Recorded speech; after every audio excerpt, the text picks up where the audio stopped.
Jika kerja kita bagus, otomatis kita tidak akan mengeluh. Oh, sudah 2 minggu servisan tidak ada. Kenapa? Karena pada saat orang nyervis, kerjaanmu elek, orang gak akan mau balik. Halo, apa kabar teman-teman? Di sini saya sudah mempunyai sebuah skema, ya, skema Redmi 1S. Karena pada kesempatan kali ini kita akan belajar tentang bagaimana cara mengenali satu komponen pada handphone dengan menggunakan skema. Karena tanpa menggunakan skema, kita sama saja servis buta. Kita tidak mengetahui. Jika teman-teman yang sudah paham, pasti akan mengerti mana yang namanya IC, mana yang namanya kapasitor, dan mana juga yang namanya resistor, dan lain-lain. Oke. Mengapa kita menggunakan skema ini? Karena kebetulan di sini saya mempunyai sebuah mesin handphone, yaitu Xiaomi Redmi 1S, bukan Xiaomi 1S ya, tapi Redmi 1S. Karena 1S ada dua, yaitu Xiaomi Redmi 1S dan Xiaomi 1S. Yang saya pegang ini adalah mesin dari handphone Redmi 1S. Nah, untuk teman-teman yang awam biasanya pengen tahu, teman-teman di sosial media ada yang mengatakan, "Bang, ini rusaknya apa?" Terus teman yang satu lagi mengatakan, "Oh, coba rehot IC CPU. Coba rehot IC MMC atau IC power. Atau yang lebih kecil lagi, coba periksa di WTR-nya." Loh, kita bingung, WTR itu ngendi? WTR-nya yang mana? Yang ini kok hitam-hitam semua. Susah ya. Jika mendapatkan seperti itu dan kebetulan kita mempunyai satu buah skema, jika teman-teman tidak mempunyai skema, ya silakan di-download di Google banyak. Oke, kita kembali ke skema. Kita samakan. Coba kita lihat di layoutnya. Wah, ternyata skema ini gambar mesin modulnya, ya, gambar layoutnya itu terbalik. Biasanya kan begini, nih. Jadi dia terbalik seperti ini. Kita lihat lubang ini. Kita samakan saja ya. Oh, gini, berarti posisinya seperti ini. Ini menandakan adalah papan bagian bawah.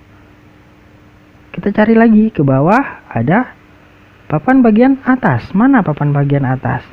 Berarti kita lihat di sini lubangnya sudah ke bawah. Berarti kita lihat bawah ya. Sama ya, teman-teman. Di sini ada konektor SIM card, menandakan ini letaknya pada bagian atas mesin. Oke, kita lanjut. Nah, sekarang teman-teman biasanya ada yang belum paham bagaimana cara melihat kode-kode pada IC. Melihat spare part handphone yang mana yang dikatakan IC, yang mana dikatakan kapasitor, apalagi mengenal nama-namanya. Untuk teman-temanku yang masih pemula, pasti itu akan sangat susah. Makanya kita belajarlah. Kita santai saja belajarnya hari ini. Kita santai, waktu panjang, banjir masih tidak terlalu meluap. Alhamdulillah, doakan ya, Semarang aman. Contohnya kita lihat di mesin handphone. IC hitam ini agak mengkilat-mengkilat ini IC apa?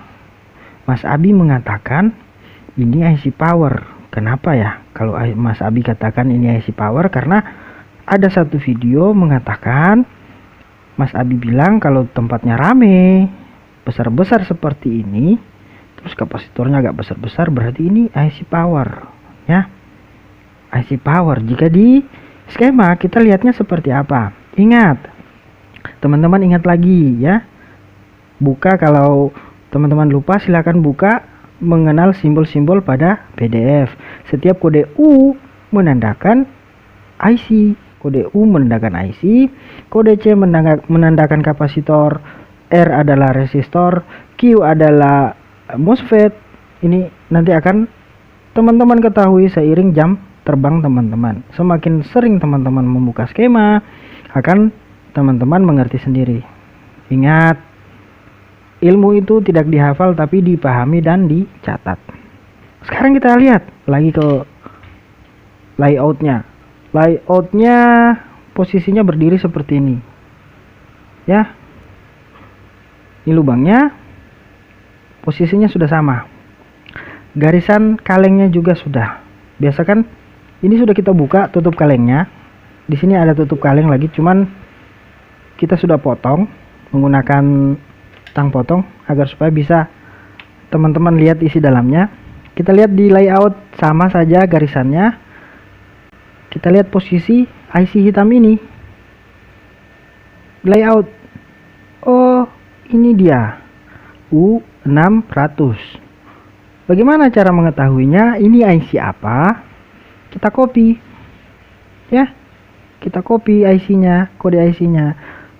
Sekarang karena skema ini hanya satu folder seperti ini, agar supaya ini tidak terganggu, kita buka lagi new window berikutnya. Kita buka. Gunanya untuk apa? Kita sebagai pencarian. Ya.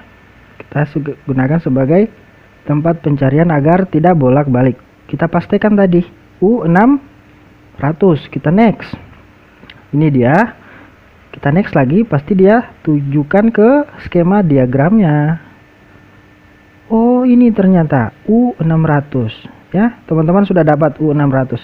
Kita perbesar, apakah benar ini IC power U600? Ya, U600. Tapi kita belum tahu U600 itu IC power, IC charger, IC WTR atau IC audio. Kita kan belum tahu. Kita lihat teman-teman ke bawah. Di sini menandakan kode PM8226. Bagaimana cara mengetahuinya apakah ini IC power atau IC audio? Tinggal teman-teman kopikan seperti ini. Jika teman-teman punya handphone dan signalnya bagus, kopikan seperti itu, lalu searching di Google. Biasanya kan ada teman-teman malu bertanya. Jadi kalau sama Google kan gampang. Langsung kita kopikan ke Google, pasti akan tertulis harga IC charger, harga IC power kode PM8226, harganya sekian. Pasti seperti itu. Oh, berarti ini adalah IC power ya. Karena di sini ditulis IC power harganya. Oh ya, IC power. Tinggal kita pahami sendiri. Berarti IC U600 ini adalah IC power dengan kode PM8226. Kita sudah mengerti. Ya. Selanjutnya kita lihat lagi. Ini sudah kita ketahui adalah IC power. Lalu ini besarnya sama. Ya. Besarnya sama. Sudah kita ketahui yang hitam ini pasti IC. Tapi yang mana yang dikatakan IC CPU, yang mana yang dikatakan MMC? Kita lihat lagi ke layout. Kita kembali. Lihat posisinya sama. Ya. Sama. U800. Berarti kodenya ini adalah U800. Kita kode.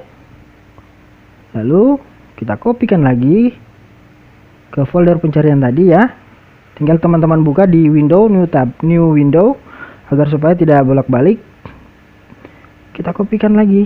Kita search. Next. U800. Dia tunjuk ke sini pasti.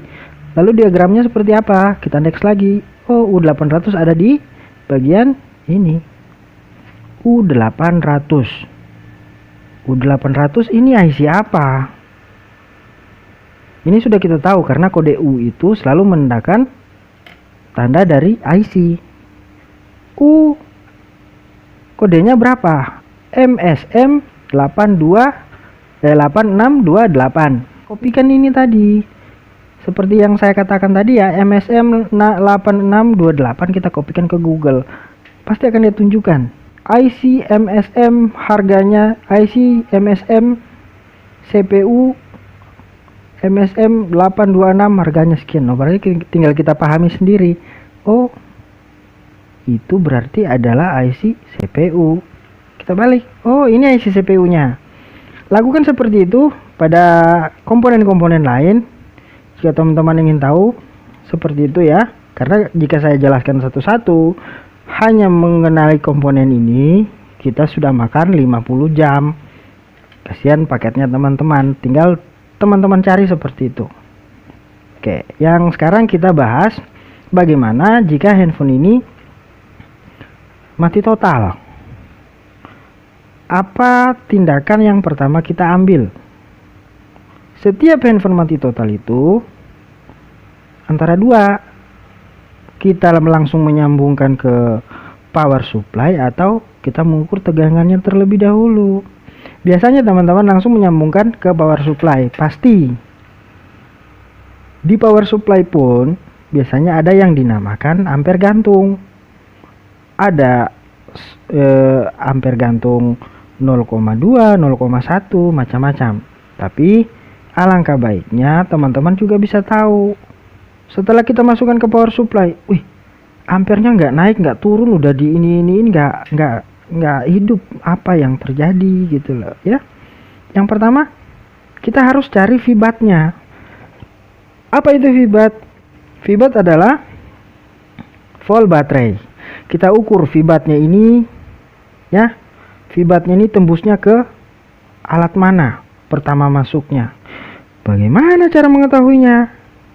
Kita cari terlebih dahulu jalan masuk pertama VBAT, yaitu konektor baterai. Kita kembali ke layout. Kita buka konektor baterainya. Ya. Ini bagian papan bawah, lalu bagian papan atasnya pasti ada konektor baterai. Yang mana konektor baterainya? Ini dia. Kita perbesar biar teman-teman bisa lihat. J600. Santai. J600 kita kopikan lagi. Kita kopikan J600 ini pada skema diagram, letaknya di bagian mana. Ya, kita delete. Lalu kita cari, kita pastikan ya. J600. Oh, J600 ini berarti ini dia. J600. Setelah kita dapat J600, cari yang namanya VBAT. Pin 1 menunjukkan negatif, berarti negatif baterai. Pin kedua menunjukkan baterai pasti temperatur ya, baterai temperatur. Yang ketiga pasti ID. Nah, yang keempat itu pasti positif ya, pasti positif. Perhatikan, setiap konektor baterai ada yang 4 pin. Di bagian positif inilah pertama masuknya tegangan VBAT. Tegangan VBAT ini tembusnya ke bagian mana? Ini dia VBAT. Dia akan masuk melalui dari baterai langsung masuk ke resistor. Oh, resistornya ini. Ini ternyata resistornya. Di mana letak resistor itu jika pada handphone? Pada mesin handphonenya kita kopikan, kita select, kita kopikan ini ya, kita kopikan, kita ke layoutnya, kita kembalikan dulu, kita cari pada posisi layout ini letak kapasitor resistor tersebut di sebelah mana. Kita cari ya, 1 sudah dia tunjukkan, lalu 2 ini ya. Kita perkecil, lihat modelnya, lihat fisik mesinnya dulu, berarti posisinya lubangnya ke atas. Kita lihat seperti ini. Oh, sudah seperti ini. Kita perbesar. Maaf yo teman-teman, kita santai saja agar teman-teman yang lain bisa paham. Kita berbesar. Sebenarnya ini kita mau live, cuman jaringan di tempat saya lagi berantem. Berapa resistornya? 635. Apakah benar tadi 635 ya? Ini ya, 635. Di mana letaknya 635? Kita lihat baik-baik. Di resistor 635 juga ada resistor berikutnya yang agak besar. Kita perkecil seperti ini aja, biar gampang sekalian lihat fisiknya.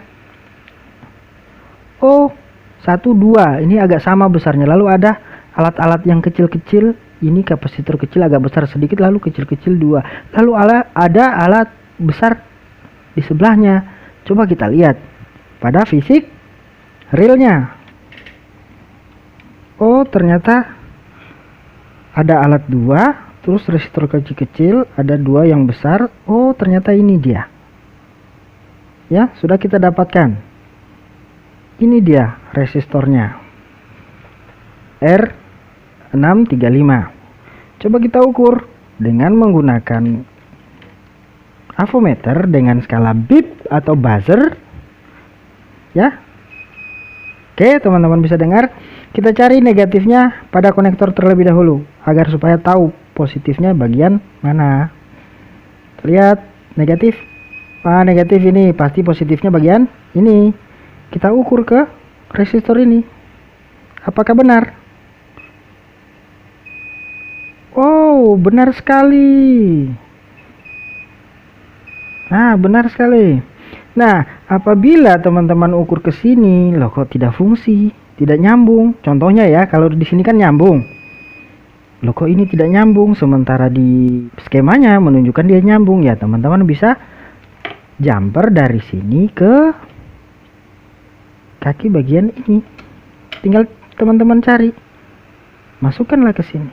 Pasti dia masuk fibatnya. Jadi jika permasalahannya hanya karena tegangan ini tidak masuk ke sini, lalu handphonenya tidak bekerja, pasti setelah kita jumper akan hidup. Pasti penyakitnya, oh hanya itu penyakitnya. Oh, bisa di jumper. Langsung jumper. Wah, jos. Kenapa? Karena kita tahu kita jumper tidak sembarangan. Kita tidak asal jumper. Kita tidak asal mencabut spare part orang lain. Untuk menjaga kinerja kita lebih bagus lagi. Jika kerja kita bagus, otomatis kita tidak akan mengeluh. Oh, sudah 2 minggu servisan tidak ada. Kenapa? Karena pada saat orang nyervis, kerjaanmu elek, orang gak akan mau balik. Oke? Jika kita ketahui seperti ini, kita jumper, kita tidak akan takut. Ini mau meledak, itu mau meledak, tidak akan mungkin. Karena 100% jalurnya ke resistor yang ini. Oke. Selanjutnya, bagaimana jika tegangan ini masuk, semuanya kita ukur, semuanya masuk ke IC power. Bagus. Tapi output dari IC power itu CPU-nya tidak bekerja, MMC-nya tidak bekerja, CPU-nya tidak bekerja, MMC-nya tidak bekerja. Lantas bagaimana cara kita untuk mengetahui tegangan CPU ini dia di sebelah mana? Titik ukurnya itu di sebelah mana pada resistor ini? Caranya kita lihat dulu skema untuk output pada IC power. Kita ke skema, kita lihat. Contohnya kita buka lagi kita buka untuk posisi skematik IC power. Kita buka ya teman-teman.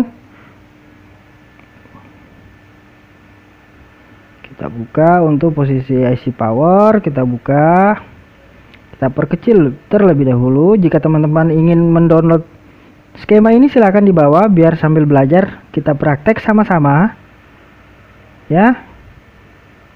Santai saja prakteknya, santai saja. Kita cari terlebih dahulu kita cari terlebih dahulu output yang dikeluarkan oleh IC power. Kita keluarkan ya, teman-teman ikuti saya. Jika sudah download silakan.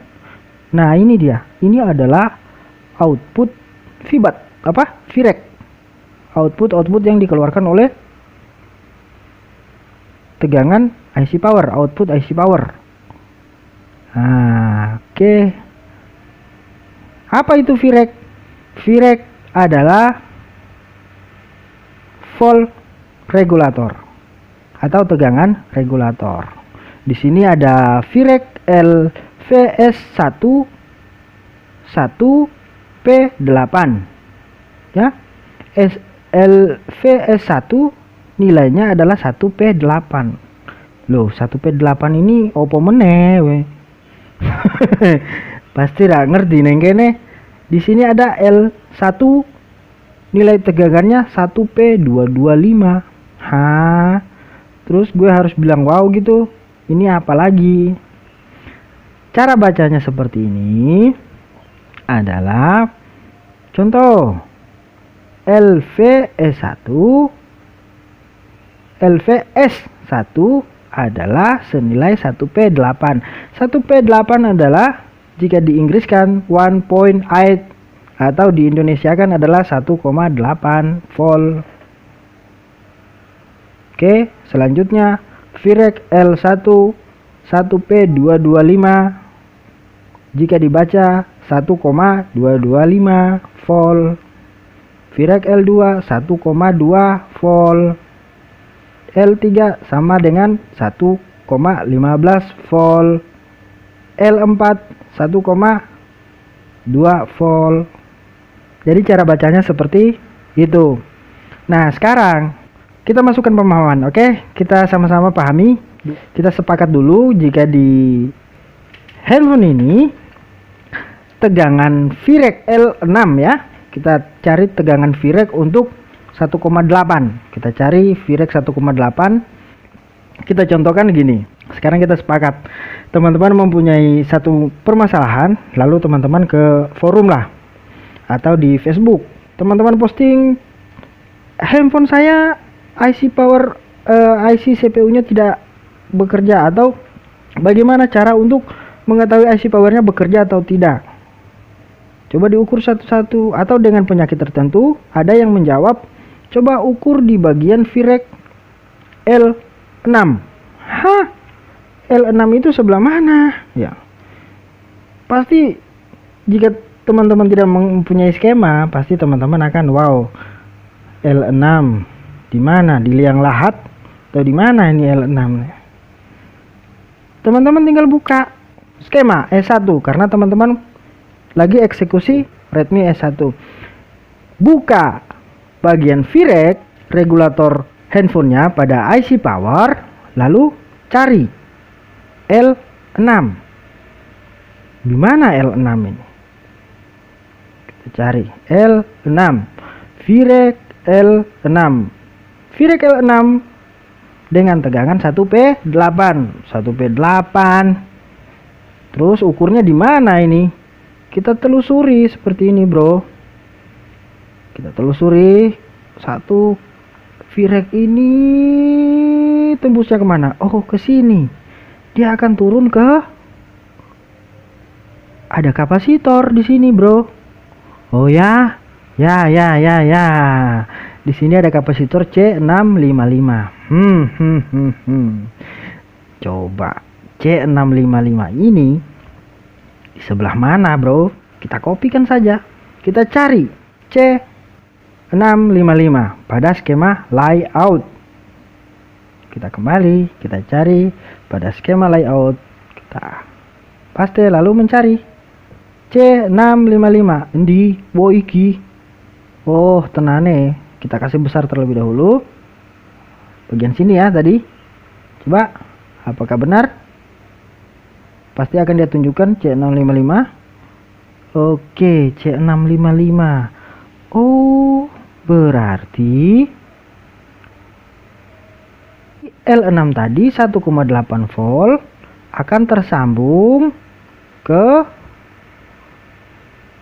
kapasitor 655 ini. Dari mana dia sampai masuk ke situ?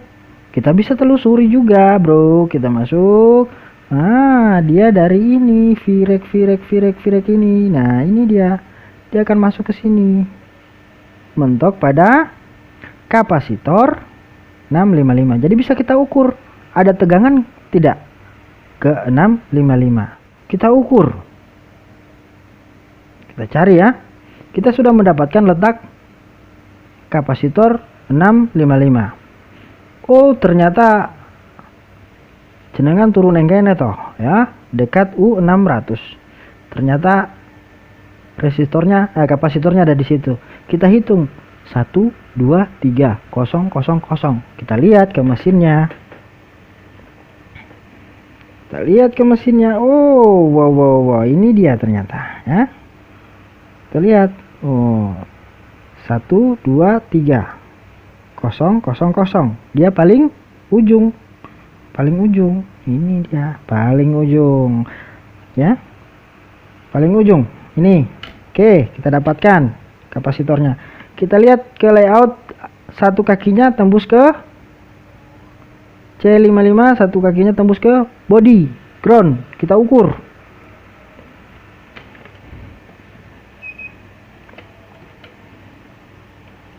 Kita ukur ya, satu kakinya pasti tembus ke body.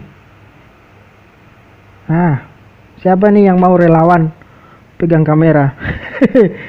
Mau jadi relawan? Nah, ini dia. Kita ukur, kita cari kakinya tembus ke body. Ya, berarti sebelah ini ya. Nah, itu dia. Nah, berarti sebelah ini. Berarti ini bodinya. Ini adalah pasti akan muncul tegangan di sini. 1,8. Sudah kita dapatkan. Berarti kita ukur di sini. Ada nggak 1,8 keluar? Jika dia normal, oh, tegangan di sini 1,8 ada. Tapi kok handphonenya mati ya? Coba kita cari. Bagaimana 1,8 ini setelah dari IC power dia masuk kemana ya? Pasti kita akan bertanya-tanya. Kita cari lagi. Kita balik ke skema. Ya. Kita balik ke skema. Kita lihat. L6 1,8. Kita select. Kita copy. Kita buka layout yang kita buka di tabel yang satu. Kita cari masuk dari tegangan 1,8 ini, kita cari dia masuk ke antara masuk ke IC power IC CPU atau MMC, karena pasti menyebabkan ini antara CPU dan MMC nya tidak bekerja ya. Taruhlah CPU nya yang tidak bekerja, kita ukur ke CPU dulu, jangan ke MMC. Kita cari dia masuk ke CPU. Kita lihat kembali CPU nya tipe berapa.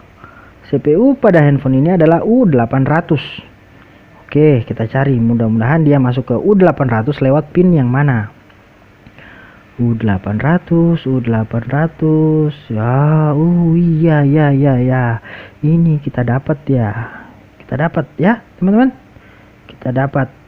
Tank. Kita perbesar. Dia masuk ke sini ternyata. VREC L6 1P8. Ya, VREC L6 1P8 masuk ke IC CPU U800. Apa tadi U800? Ingat, oh CPU dia masuk ke situ ya. Kita ukur. CPU dia masuk ke sini lewat kapasitor apa? Yang mana? Setelah tadi kita ukur di kapasitor ini keluar, kita cari lagi dia masuknya ke CPU melalui kapasitor C815, C814, 813, 812. Jadi dia sama. Satu kali masuk ke pin A8 FDDR. Ini adalah tegangan. Ya, nih tegangan KP ini. Tegangan kerjanya ya. Oh, ternyata dia masuk ke sini. Kita akan ukur. Coba kita cari kapasitor yang satu C815. C815. Oke, kita kopikan, kita cari C815. Kita lihat layout. Di layout yang tadi masih tersimpan 655. Agar supaya ini tidak hilang ya, teman-teman ambil ini lalu tulis di sini saja biar tidak hilang. Kita tuliskan kata-katanya VREC 1,8 post. Oke, selesai. Coba langsung baca, kan tertulis sudah tanda kan. Nah, teman-teman bisa sorong-sorong dia biar aman, biar tidak hilang. Selanjutnya kita cari kapasitor ini yang masuk ke IC CPU ya. Dia melewati C1815. Kita Kita cari di layoutnya, di mana ini kapasitornya ini. Kita hapus terlebih dahulu ini. Kita cari, paste, drong. Wow, dia ada di bawah sini, dibawa oleh IC 800. Kita lihat sebelah mana, dia kecil sekali. Kalau begitu kita bongkar ini terlebih dahulu. Kita buka, kita masuknya ke situ, kita potong kalengnya pojok terlebih dahulu seperti ini ya, pojok, lalu potong di bagian pojok juga. Setelah terpotong, tarik ke belakang. Oke, kita tarik ke belakang tuh, goyang dompet agar supaya jalur tidak rusak. Kita potong sudut-sudutnya. Oh, ya, ini dia. Kita lihat ke layoutnya, letaknya di mana? 1, 2, mana ya? Kita lihat, kita perkecil dulu agar supaya fisiknya kita lihat. Oh, berarti dia ada di 1, 2, 1, 0. Satu ada yang kecil melintang. Coba lihat ya. 1, 0, satu ada yang melintang, lalu dia. Satu kecil, satu ada yang melintang, lalu dia. Oh, ini dia ternyata. Oke, kita dapatkan dia. Kita dapatkan. Kita lihat satu kakinya ke mana? Kapasitornya ya. Satu kakinya kemana? Kita buka lagi di skema, jangan salah. Satu kakinya ke ground. Langsung kita cari bagian mana yang ke ground, pinnya bagian mana. Pinnya ke ground, udah ya. Oh, ini dia ground. Oke, kita dapatkan ground. Kita kasih tanda, kita klik ini, lalu kita masukkan di sini ya, ini ya, jangan salah. Oh ya, itu kita kasih tanda aja 1,8 lah, tidak usah panjang-panjang. Virex 1,8. Oke, 1,8 post. Selesai, klik yang lain.